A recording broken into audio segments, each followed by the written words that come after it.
제목을 같이 합니다. 예수님의 세례 받으심.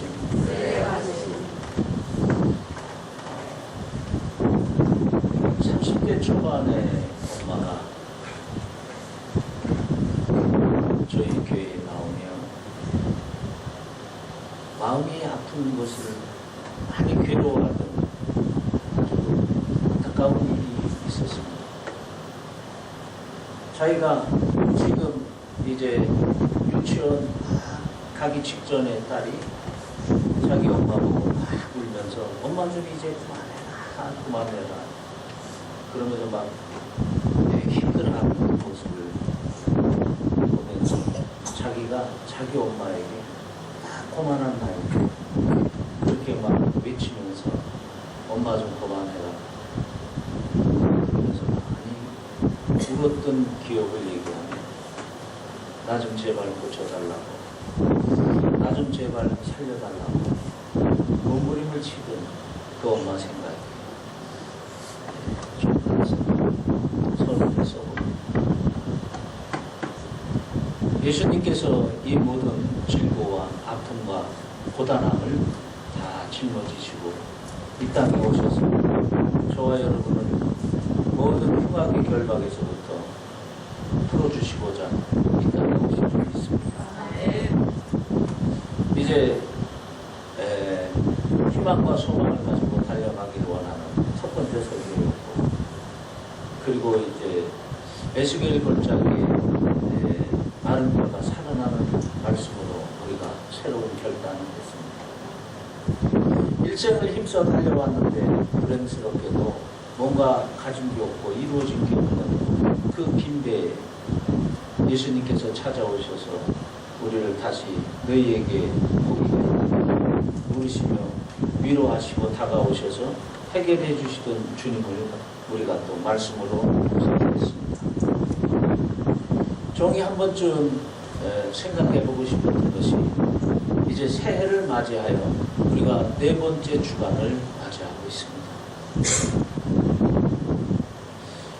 구약에 보면 유대 백성들은 12월 한 달은 12월 한 달과 그리고 2월 10일까지 40일을 회개를 촉구하는 날마다 양강나팔을 불면서 40일 동안 회개와 더불어 새로운 한 해의 결단을 했던 모습을 봅니다.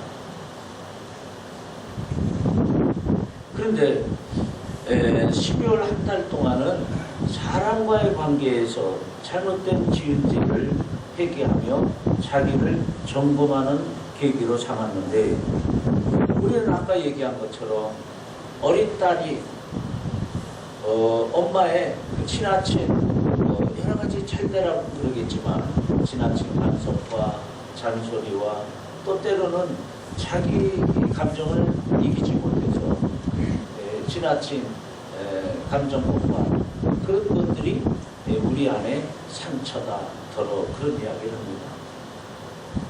우리는 내 안에 그 못된 것들이 있는 것을 얼마큼 지나면 압니다. 근데 그게 조절이 그것뿐입니까? 나 하나, 우리는 저와 여러분이 나 하나는 내가 나를 얼마든지 컨트롤할 수 있어. 무슨 신이 필요해. 예수님이 뭘 하시겠다고 내가 하면 되지. 이제 오늘 말씀을 통해서 유대 백성들이 30일 동안 사람들과의 관계를 그리고 자신과의 관계를 또 열흘 동안 하나님과의 관계를 점검하던 그 말씀을 붙들고 종이 한번 우리 모두가 생각해 봅시다 하는 뜻입니다. 나 자신의 속사람의 아픔이 조종이 되질 않아서 그게 어린 딸에게 어린 사랑하는 자녀에게 폭발이 되고, 그래서 그 아이가 자기가 어려서 엄마에게 목을 치던 그 모습으로 괴로워하는 모습을 보며 교회로 달려와 뒹굴던 모습이 왜 그런 일들이 있습니까? 오직 우리들의 구원자는 예수 그리스도이신 줄 믿습니다. 아멘. 우리는 이제 사람과의 관계 속에서 한번 유대 백성들이 점검했던 것처럼 우리 자신이 누구 누군가를 속이고 피해를 입히고 그리고 사람들을 힘들게 하던 것이 없는가 생각해보는 이 아침이 됐으면 합니다. 찾아가서 회개하고 용서를 빌며 화해할 수 있기를 바랍니다. 이웃과의 관계를 회복하는 기간이 꼭 필요하고 그래야만 우리가 새로운 하나의 정말 하나님 기뻐하시는 시작이 될 줄 믿습니다. 또 1월 1일부터 10일까지는 유대 백성들은 하나님께 지은 죄를 회개했다 그랬습니다. 구체적으로 적용을 하면 많은 이들이 또 힘들어할 수도 있겠습니다만 저와 여러분 하나님과의 관계에서 가장 기뻐하시는 예배는 어떻게 드리고 계십니까? 또 일상생활이 예배여야 한다고 배웠는데 저와 여러분이 교회 밖에 나가서 과연 하나님 앞에 예배 드리는 몸과 마음과 생각의 제 자세로 그렇게 살아가고 있는지 기도는 어떻습니까? 그리고 말씀은 뒷지로 그것이 내 안에 들어와 내 육구에 새겨져야 저와 여러분이 예수님의 모습을 닮아갈 수 있다는데 말씀 읽기는 어떠시고 또 묵상과 암송은 어떠신지 드리는 건 어떻습니까? 삶의 실천 낮아지고 섬기는 것은 어떻습니까? 하나님께 용서받고 거룩하신 하나님과의 관계를 회복하는 성결과 거룩과 정결이 이 아침에 있었으면 합니다. 사랑하는 성도 여러분, 여러분에게 뭔가 가르치고자 하는 뜻은 아닙니다. 설교자가 가장 조심할 게 가르치려고 그러지 마라 그런 것을 저는 신학교 때 배웠습니다. 다만 제가 이 기사를 읽고 너무나 나의 하나님과의 관계에서 초라한 내 모습을 생각하며 며칠을 안타깝고 지금도 괴로워하고 있습니다. 국민일보에 보면 역경의 열매 그래가지고 간증이 나온다 그랬습니다. 15회 정도. 김경래 장로 한국기독교 100주년 기념재단 상임이사 그런 분이 지난 금요일 날 나온 글에 이런 이야기가 나옵니다. 그때 당시 이게 1960년대쯤 되는 때 이야기입니다. 경향신문 정치부장을 하던 그 젊은 날에 그분이 서울의 홍천교회 성도였었는데 교회를 지었는데 잘못되었는지 사채를 써서 예배가 끝나기가 무섭게 사채업자들이 달려들어서 헌금을 그들이 세워서 가져가건 하고 교회가 엉망이 되는 거예요. 이제 이분이 하나님 앞에 기도하다가 집사람과 상의를 하며 자기 집을 팔기로 합니다. 청원동에 있던 2층 집을 팔아서 교회로 가져가니까 그 판돈이 그 시대에 300만 원이면 엄청나게 큰 돈입니다. 짜장면이 35원 하던데요. 커피가 30원 하던데라고 써 있습니다. 이제 30만 원 남습니다. 30만 원 가지고는 어디 해결이 안 되니까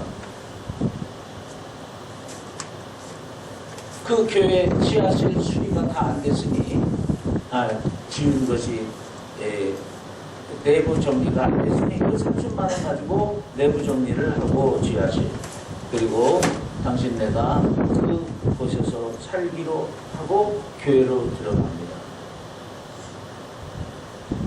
정치부 신문사 부장쯤 되니까 이제 국회 보좌관들이 그 명절 때가 되면 인사를 오는데 이게 이해가 안 되는 거예요. 그러던 어느 날 영락교회 집사라는 분이 찾아왔는데 제가 이제 미국 뉴욕에 칼이 취향이 되면서 지점장으로 가게 됐습니다. 회원동에 부모에게 물려받은 집이 있는데 그 집이 팔릴 때까지 가 계시면 좋겠습니다. 그때 자녀가 5이요.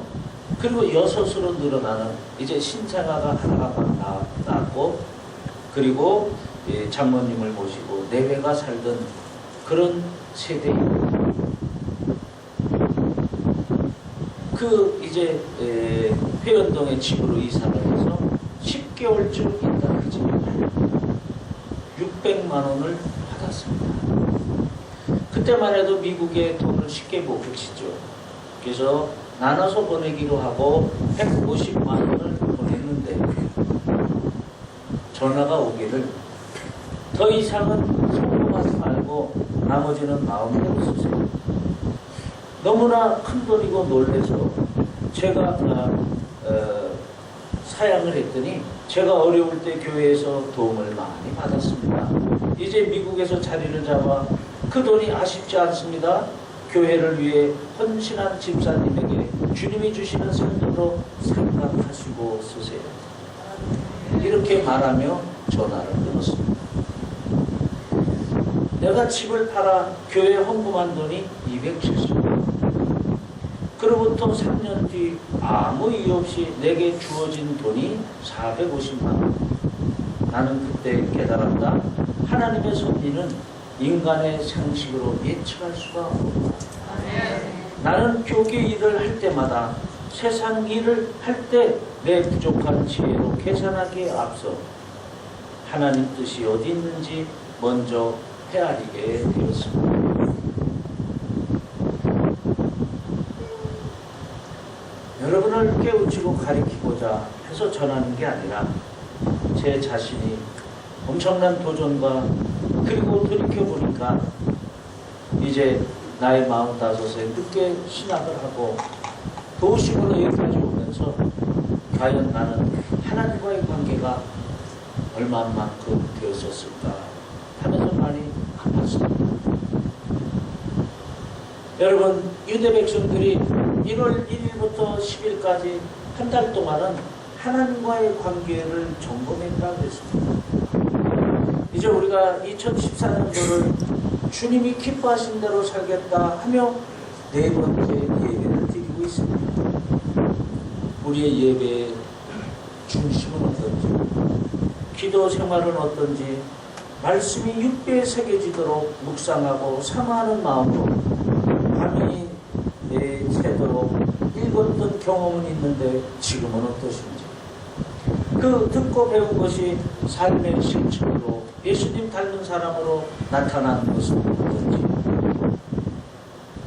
이제 우리 모두가 다시 한번 하나님과의 관계를 점검하며 거룩하시고 존귀하신 하나님과의 관계가 회복되어져서 저와 여러분 모두도 성결하고 거룩하고 존귀케 되어지기를 축복합니다.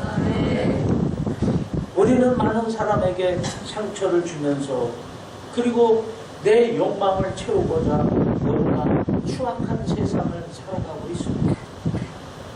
자는 어린아이를 얻고 그리고 가서 내 욕망을 채워야 되는 그런 참으로 어떻게 생각할 수가 없는, 과연 이성이 있는 사람인가 싶은 그런 사건을 보지 않았습니까?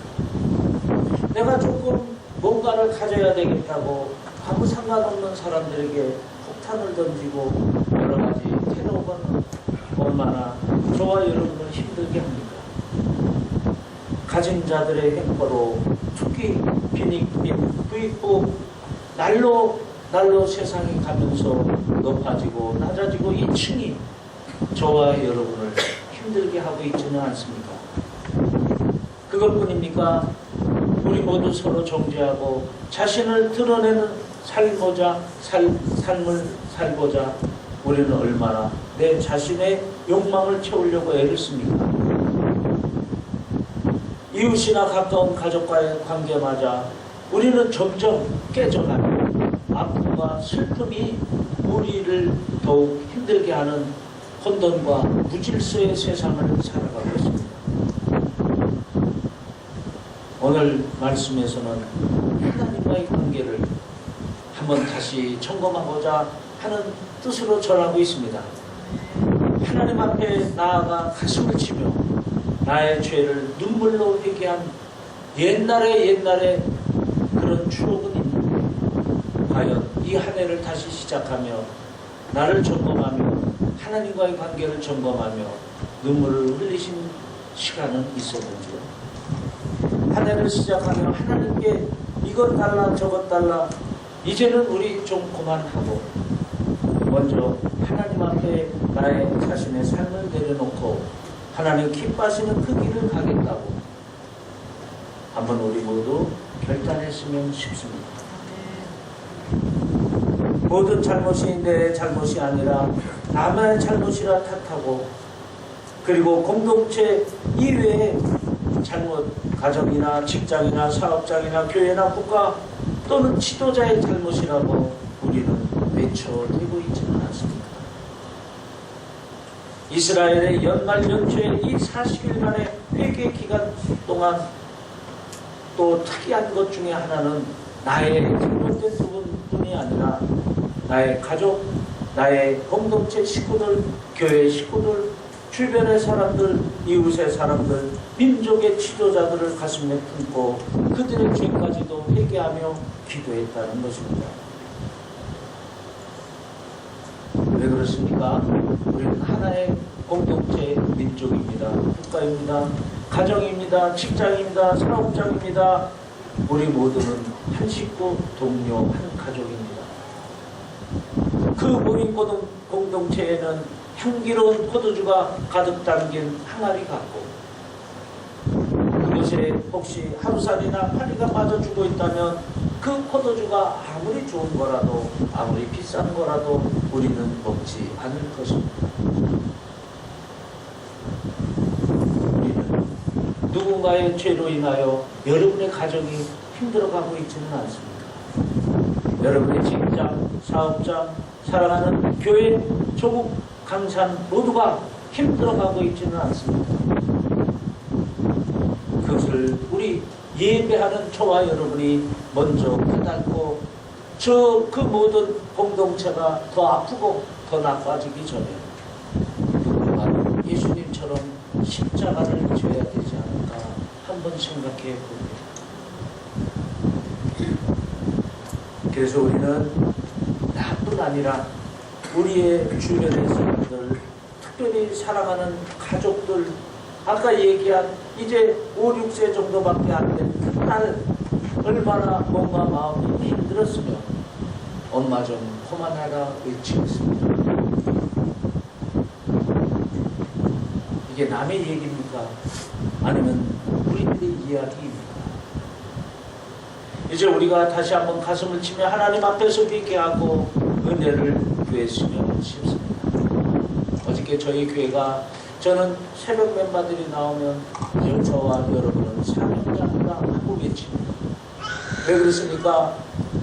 새벽 멤버들의 중보 기도로 온 세상과 주변이 된다고 저는 분명히 믿습니다. 기도 외에는 이런 이유가 나갈 수 없다 저는 그렇게 배웠습니다.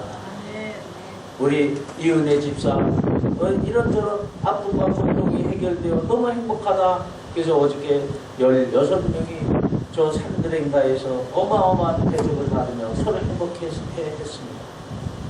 우리는 새벽마다 정근춘, 강지원, 태중의 태몽이 있기를 눈물로 기도합니다. 우리 사랑하는 상건이가 정말 혼자 힘들게 혼자 누구 도움 없이 그 위치까지 갔는데 이제 거기서 자기가 소망하는 자기가 그 기능장을 딴 그것을 가지고 있어야 될 자리 가기 원하여 몸부림치는 그를 위하여 우리는 기도합니다. 저와 우리 집사가 6월에는 정말 하나님 기뻐하시는 그 일이 있기를 위하여 우리는 기도합니다. 내가 좀 더 거룩하고 정결한 몸과 마음을 가지고 하나님 기뻐하심을 따라 우리는 기도하며 중보하며 나아가는 공동체이기를 소원합니다. 우리 애기 성진이 이름도 매일 부릅니다. 맞습니까? 이성진 맞아요? 아니, 네? 석진이. 네, 제가 잘못 적었네요. 다혜는 맞습니다. 네, 다혜도 기도합니다. 사랑하는 성도 여러분, 이제 예수님이 이웃을 내 몸처럼 사랑하시는 마음을 저와 여러분이 모두 갖기를 원합니다. 그것이 이렇게 표현이 됩니다. 세례를 베풀어야 되실 분이 세례를 받으시기를 원하는 뜻이 무엇인가? 그것이 하나님의 뜻이기도 하지만 17절 중반절 우리가 한번 같이 읽겠습니다. 시작. 15절 중반절 시작. 우리가 이와 같이 하여 모든 의를 이루는 것이 합당하니라. 할렐루야. 하나님의 뜻을 이루고자 예수님은 낮아지고 또 낮아진 자세로 이 땅에 오셨고 그 일을 이루시기 위하여 지금 세례를 받고 계십니다. 예수님은 바로 이 사랑과 긍휼의 마음을 가지시고 이 땅에 오셨습니다. 오늘 말씀을 통해 우리가 깊이 묵상하고자 하는 것은 예수님께서 왜 세례를 받으셨는가? 예수님의 세례는 죄 없으신 예수님이 우리 모두의 죄를 자신의 죄처럼 생각하시고 받으신 회개의 세례라고 생각을 합니다. 죄가 없으신 그분이 죄인들의 고통과 아픔을 대신 짊어지시고 세례를 받으실 때에는 우리들의 지은 죄에 대한 아픔 그리고 안타까움 그 마음을 회개로 감싸며 세례를 받으신 줄 믿습니다. 예수님의 세례는 하나님께 대한 순종입니다. 세례의 의미 중 하나는 내가 죽는 것입니다. 저희 교회는 매월 첫째 주일 우리가 성찬식을 하십니다. 세례의 의미 중 하나는 내가 죽는 것입니다. 예수님은 당신의 십자가 희생의 보혈로 우리 모든 죄를 씻어주시고 죄 많은 우리에게 의의 옷을 입혀 새롭고 거룩하고 정결하고 성결한 저와 여러분 세우시기를 소망한 것을 믿습니다. 이것이 되면 우리에게는 하나님은 이분이요 그리고 예수님께서는 하셔야 합니다. 세상에서 가장 치욕적이고 고통스러운 십자가의 아픔의 길인 것을 아셔야 합니다. 저와 여러분의 죄로 인하여 예수님께서 가장 치욕적이고 존엄과 고통과 아픔 속에서 돌아가신 것을 아시기를 바랍니다. 그 길을 이제 예수님은 순종 가운데 가시겠다는 결단의 뜻이 세례입니다. 사랑하는 성도 여러분, 이제 우리 모두는 2014년 새해 1월 넷째 주일을 맞이하면서 예수님이 받으신 세례를 받겠다고 결단하사 주님 기뻐하시는 그 길을 우리가 나의 나됨이 주님의 은혜인 것을 깨달으며 주신 것에 감사하며 달려갈 수 있으면 좋겠습니다.